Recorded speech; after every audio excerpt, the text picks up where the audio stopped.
just Google the stuff.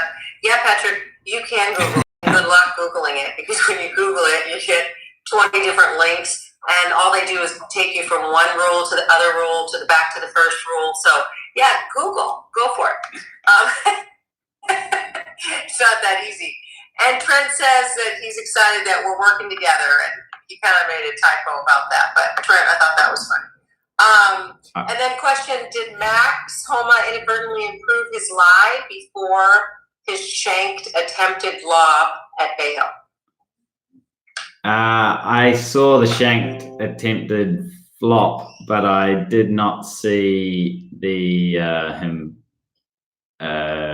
what he did before the ball. I mean, it looked like his ball was sort of in heavy rough, and he sort of grounded the club lightly. You'd have to look a little bit closer if you think that it's he was a bit Patrick Reed type, but yeah, they all had that sort of kind of setup, to the ball when you're going to address the ball, and you sort of place the club on the ground. So hopefully he didn't do anything more than lightly, is what they say.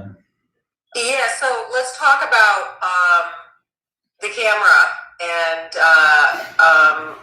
kind of Monday morning quarterbacking, so to speak. But when someone can see something live, as recently as a couple of years ago, there were her name is escaping me, sweet LPGA player, who replaced the ball on the green in a slightly different spot than it was, and somebody called in and saw it, et cetera, et cetera. And so now the rules have changed about that, about what the naked eye can see versus what a zoomed-in camera can see. Can you explain that?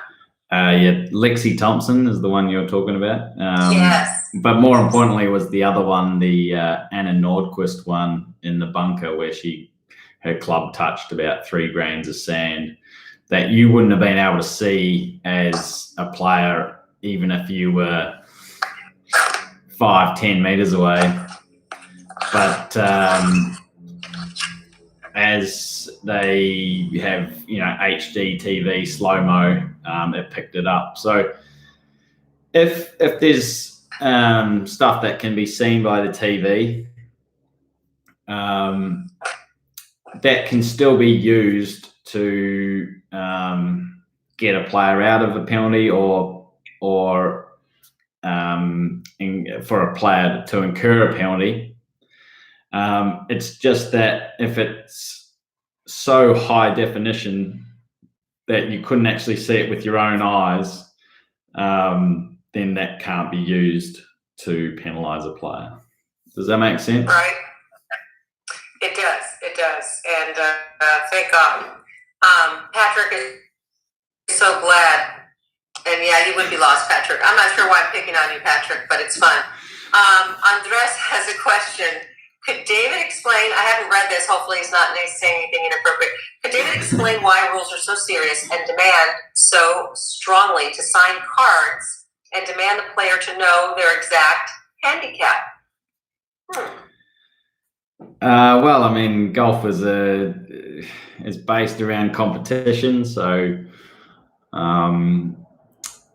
you want to have the integrity and honesty to have a real handicap and not be a sandbagger, I think the term is. Is that right, Marcela? That's what we call it here in the U.S. Yeah, we call them bandits. And how do I know that? we call them. How do I know that so well? We call them rules bandits or burglars. Really? I mean, the whole idea is that you play to your best ability every time you play, and that handicap represents something close to your best ability. It's not an average, so it's something close to your best ability. And then if everyone is like that, then we can all play on the same playing level or playing field and compete. And whoever has sort of beats their score has a very good chance at winning. Well, it's interesting because there are people who just sort of want to pick and choose which rules they should follow. So if there's a bunch of maybe women or guys, but just say women in a group, and there's something that they're not doing properly or they didn't realize, and then they kind of go, well, it's not a big deal, we're just having fun. But yet, there's $10 on the line and we're expected to follow all the other rules. So of course, the recreational player isn't going to know every rule, and the rules are very complicated, and even looking at the basic rules book, there's decisions and clarifications, and so it can get really sort of convoluted.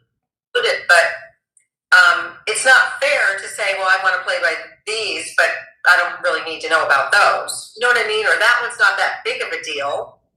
But you can't do that. You can't really pick and play by the rules. Yeah, that's well said. A common term or common phrase is, if you're not playing by the rules, then you're not actually playing golf.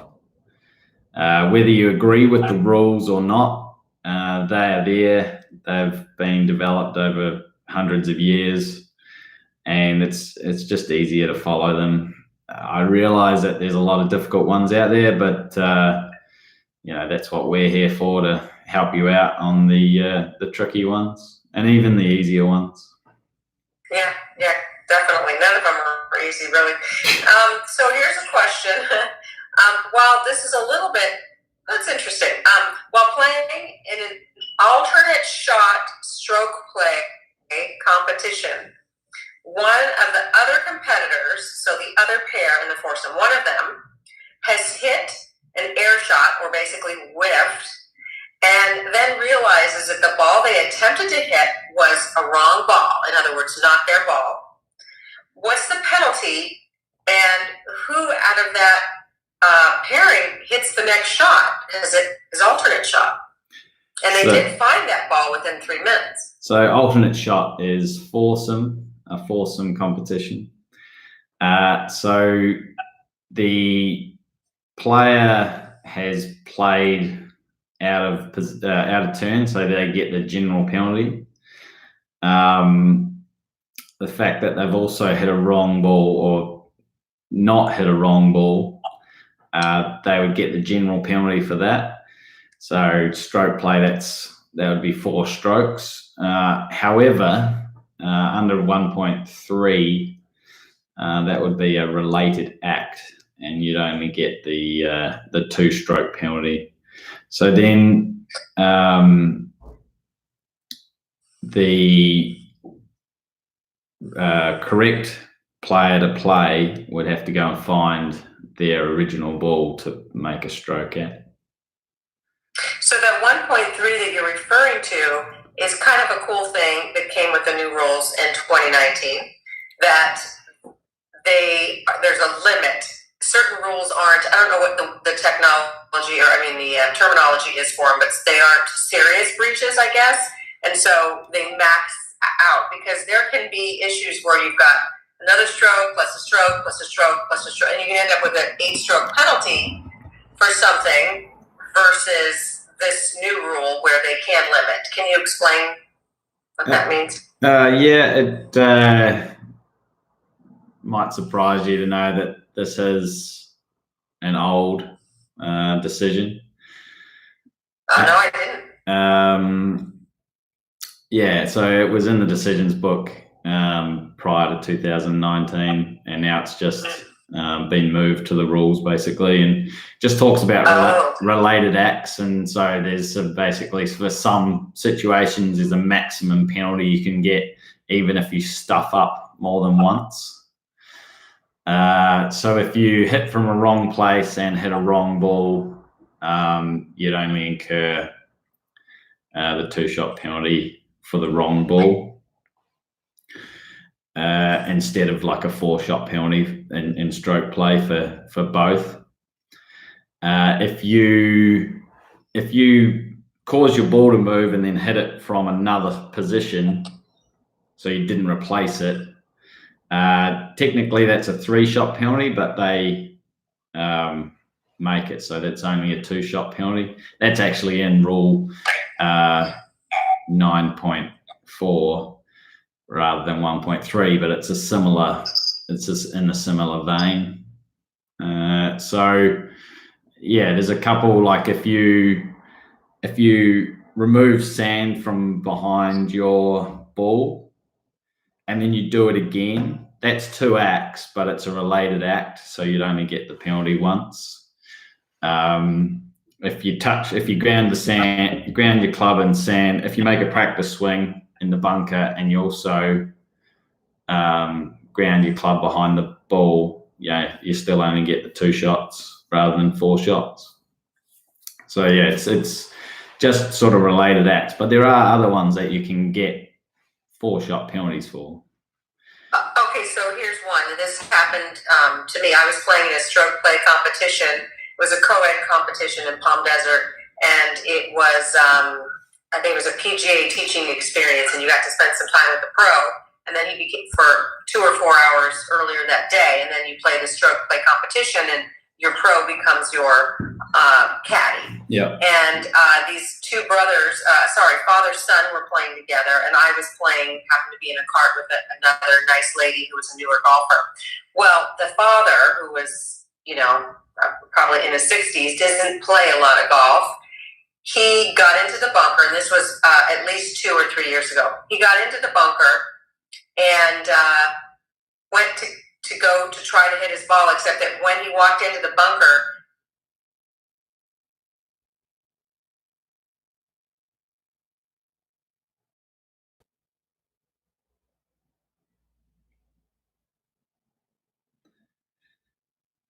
he hit his ball with his foot and squished it. So he squished to the sand. Okay. Then he realizes it, and his ball with his club being more buried into the sand. And then, because he had done that, he smoothed his club. How many penalty strokes? I mean, it cut out while you're explaining it, but I got some of the gist of it. So he stood on his ball. And then he moved it back to position, pulled it out of where he squished it with his club, moved the ball over, and then smoothed the sand around it, in front of it and behind it with his club, and then went and hit the ball. Yeah, so 1-shot penalty for causing his ball to move, unless he was searching for it. It was not. So 1-shot penalty, and then because he's improved his area, or because it's a bunker, he's touched the sand immediately in front or right behind, you just get the 2 shots. So that sounds to me like it's a 3-shot penalty total. Mm-hmm. Yeah, that was fun to watch that. Speaking of accidentally moving your ball during search, okay, this happened to me the other day. I was playing with some friends, and I was a little bit out of it. I was a little bit oblivious. I was driving in the fairway to find my ball. I knew I had hit my ball in the fairway, and there were a couple other balls nearby.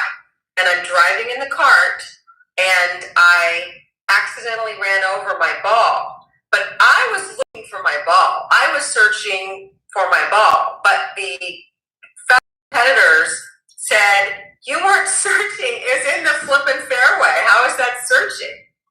So if I feel like I was searching, even though it was in plain sight, but I honestly didn't know where my ball was, which is why I ran it over. Yeah. Penalty? No, if you're searching for it, there's no penalty. Okay. Even though I was stupid and was searching in sort of broad daylight in the fairway? Yeah. You have to, there's no penalty if you're searching for it. It's the fact of whether you're searching for it or whether you're just distracted by something. Yeah. Distracted by something else. So you have to tell me, if you want me to give you the ruling, you have to tell me the facts. And if you... I literally was searching for it. I mean, I didn't go back later and go, oh, I was searching. No, I literally was searching for my ball. I was looking for it. Now, searching for it. So, I mean, there's a difference here, and that... Between looking and searching? No. There's a difference between searching and just walking along or driving along and not searching. Okay, there actually is a difference there, right? So if you're actually looking for it, because it could be sunny, really bright, glary, and you just can't see your ball. It could be raining and you just can't, and teaming down, you can't see the ball and you get distracted because your hat's got water coming off it or whatever. I mean, you don't play in the rain, so you wouldn't know, but so if you are searching for it, that's fine. But if you're not searching for it, if you're just an idiot, then you will get the penalty. Yeah. Well, I was searching for it, but I'm also an idiot, so it was all good. This is a perfect example of what your integrity is, as to whether you truly believe that you were searching for it, and it sounds like you were, and that's fine. Zero integrity. No, I have integrity, and I wouldn't have claimed it, and I didn't. But earlier in the round, I did hit the wrong ball. I had hit a provisional ball. Anyway, long story. But we were playing a better ball situation, so it was okay. Eddie wants to know, do you only address golf rules, or do you also address USGA rules on manufacturer technology, such as the golf ball? And Eddie, that's way over my head. You can tell what the IQ situation is here between Blakey and myself. It's very obvious. I do the clothes and like the events for women, and Blakey's like the real deal. So I don't, but Blakey does know a lot about equipment, right? No, that's above my head as well. All the kind of equipment and manufacturing stuff, that's best to go to the USGA and the R&A equipment departments. They know all about this. I mean, they have all the stuff to test and everything. So no, that's too much for us. Okay. Jerry's asking a question. When marking penalty areas, are you seeing